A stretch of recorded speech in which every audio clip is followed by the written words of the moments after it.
Estou iniciando uma nova disciplina chamada Capital Humano. Daqui a um pouco eu vou falar sobre a disciplina, mas eu gostaria de me apresentar. Eu tenho uma formação em psicologia, tenho alguns cursos de pós-graduação e tenho mestrado também. Hoje eu me divido em sala de aula, ministrando aulas, tanto aulas presenciais quanto aulas em EAD, como vocês estão assistindo agora, e também eu trabalho numa consultoria com todos os subsistemas de recursos humanos, que inclusive é o nosso tema de uma competência que nós iremos só abordar no segundo módulo. Bom, em relação à disciplina, eu costumo dizer que é uma disciplina bastante importante no curso de recursos humanos, pois ela vai minimizar alguns conflitos existentes em relação à introdução da organização, como também conceitos de alguns temas que nós, no dia a dia, confundimos, e na teoria é muito importante a gente saber exatamente o que cada tema significa. Bom, começamos agora com a primeira competência, que é modelos de gestão de pessoas.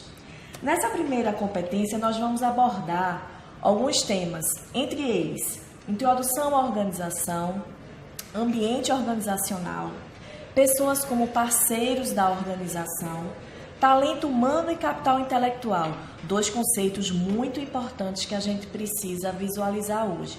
E, por fim, introdução à gestão de pessoas. Vamos iniciar falando sobre a introdução da organização. Eu gostaria de ler uma definição de Chiavenato, muito importante e muito significativa na área de organização. Chiavenato diz: organização é um sistema de atividades conscientemente coordenadas entre duas ou mais pessoas, onde a cooperação entre elas é essencial para a existência da organização. Pessoal, quando a gente entende organização, a gente entende que precisa haver uma coordenação de atividades entre, no mínimo, duas pessoas. Daniela, uma organização existe com apenas uma pessoa? Não.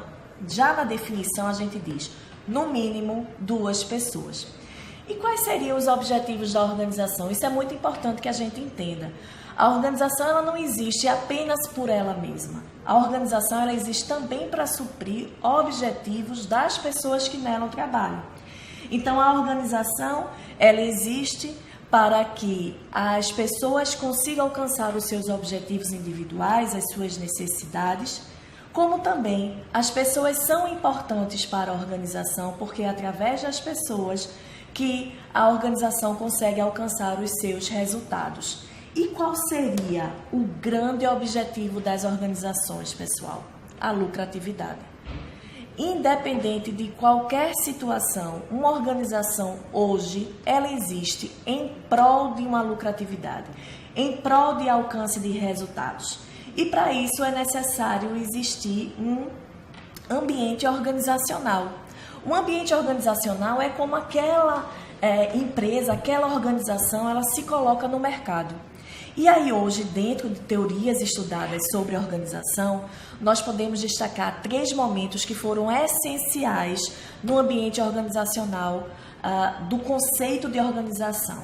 Seria a era da industrialização clássica, a era da industrialização neoclássica e a era da informação. Vamos para a primeira era, que é a era da industrialização clássica.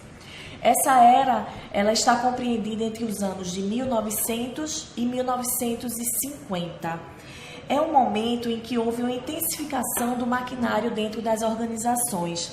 Anterior a isso, houve a Revolução Industrial.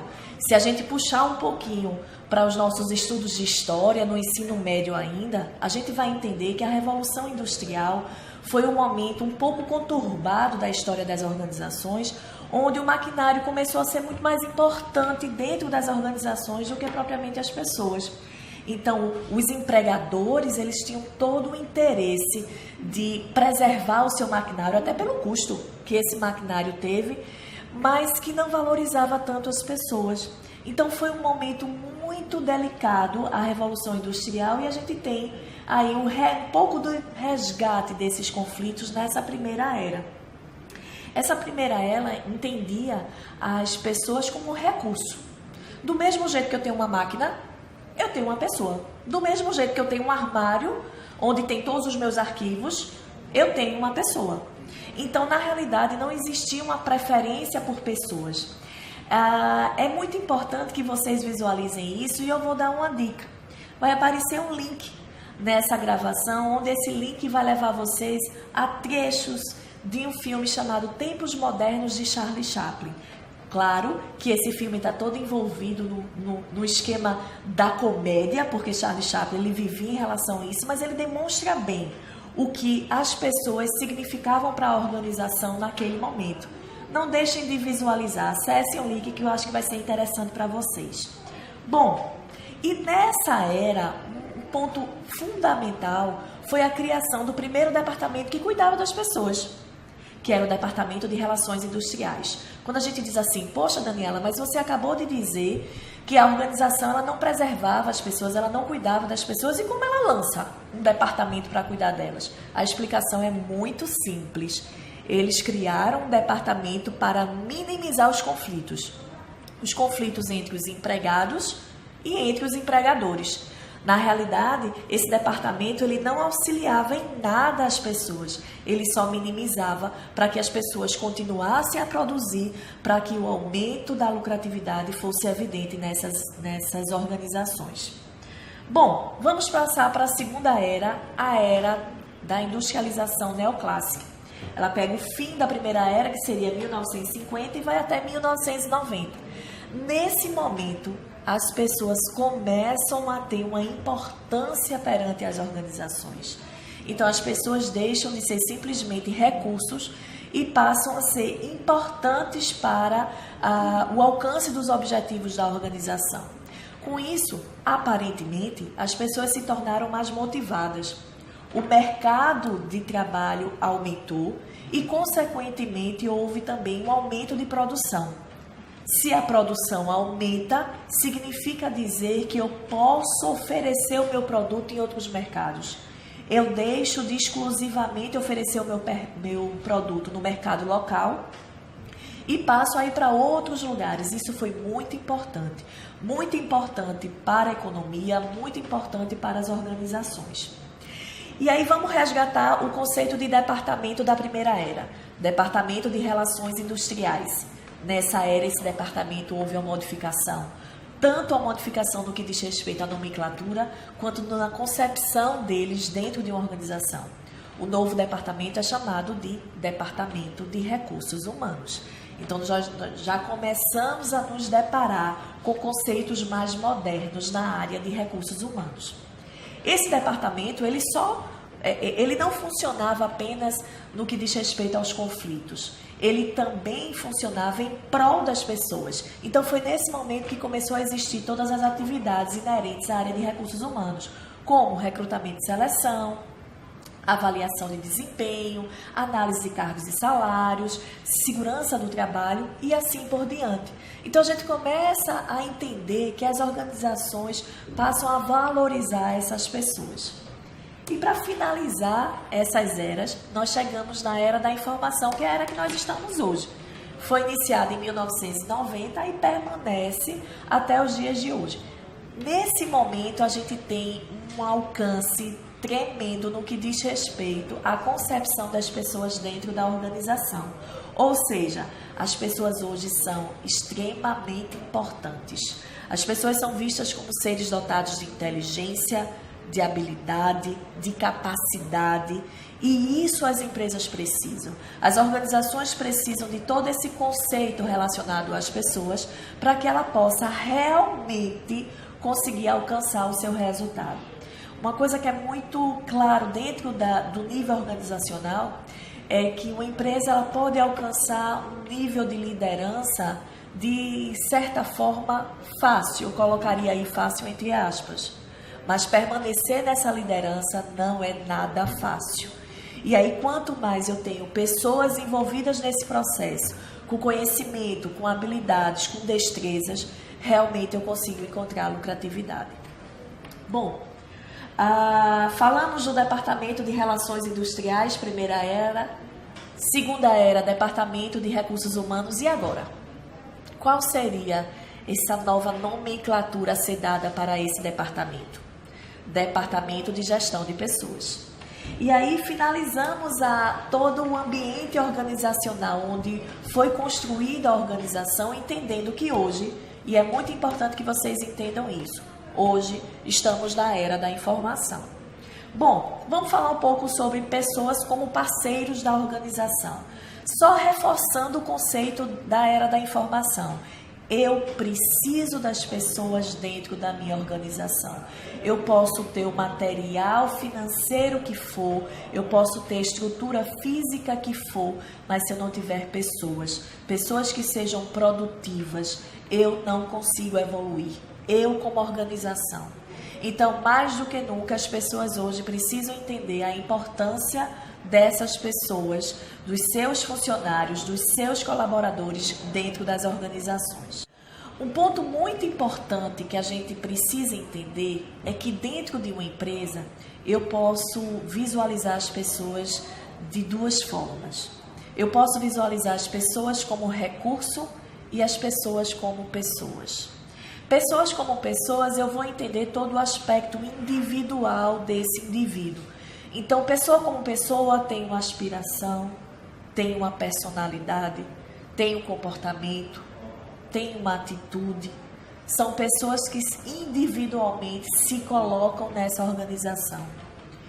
E as pessoas vistas como recurso são todas as capacidades técnicas que essa pessoa tem e utiliza dentro das organizações. Então, se eu tiver que diferenciar pessoas de pessoas e pessoas de recurso, eu posso dizer que pessoas como pessoas são pessoas individuais. Pessoas como recurso são profissionais. Um outro ponto muito importante que eu me referi no início seria a diferença entre talento humano e capital intelectual. Eu acredito que vocês já tenham escutado essa expressão em algum lugar. O que é um talento? Talento dentro de uma organização é uma pessoa especial. É uma pessoa que tem um conhecimento, é uma pessoa que tem habilidade, é uma pessoa que tem uma atitude. Eu acabei de definir para vocês o que seria competência. Conjunto de conhecimento, habilidades e atitudes que um profissional tem em relação a alguma atividade desenvolvida na organização. Significa dizer que se uma pessoa dentro da organização é um talento, essa pessoa ela tem algo especial. Esse algo especial que será desenvolvido nas atividades inerentes à organização. Uma coisa importante em relação às competências é que esse talento lhe proporciona uma competência técnica ou uma competência comportamental. Competência técnica é tudo que se sabe e tudo que já se colocou em prática sobre uma determinada atividade. E a competência comportamental é a atitude que você tem perante essa atividade. Então, hoje no mercado, mais do que nunca, as pessoas estão investindo na sua competência comportamental. Ensinar as pessoas a fazer qualquer coisa é relativamente fácil. Ensinar essas mesmas pessoas a ter atitude não é tão fácil. Então, por vezes, eu preciso encontrar no mercado profissionais com atitude, profissionais com competências comportamentais. Isso foi talento humano. E capital intelectual, o que é que seria? Rápido. Antes de falarmos sobre capital intelectual, deixa eu dar a definição de capital humano. Capital humano é um termo que a gente utiliza até na nossa disciplina. O que seria capital humano? Seria esse talento, né?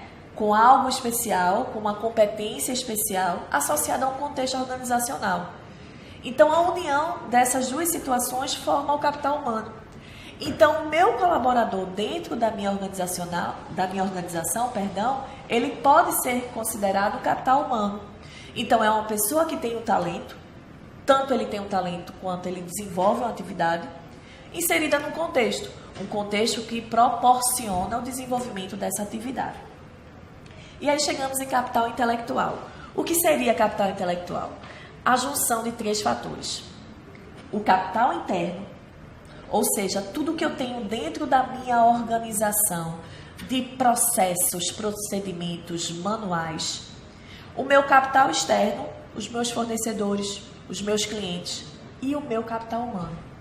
Então, se perguntar, Daniela, o que é capital intelectual? é a junção de tudo que eu tenho na minha organização e fora dela, que vai contribuir para o alcance dos meus resultados. E, por fim, chegamos ao último ponto dessa primeira competência, que é um ponto um pouco mais delicado, que é os objetivos da gestão de pessoas. Esse objetivo a gente pode dividir em 4.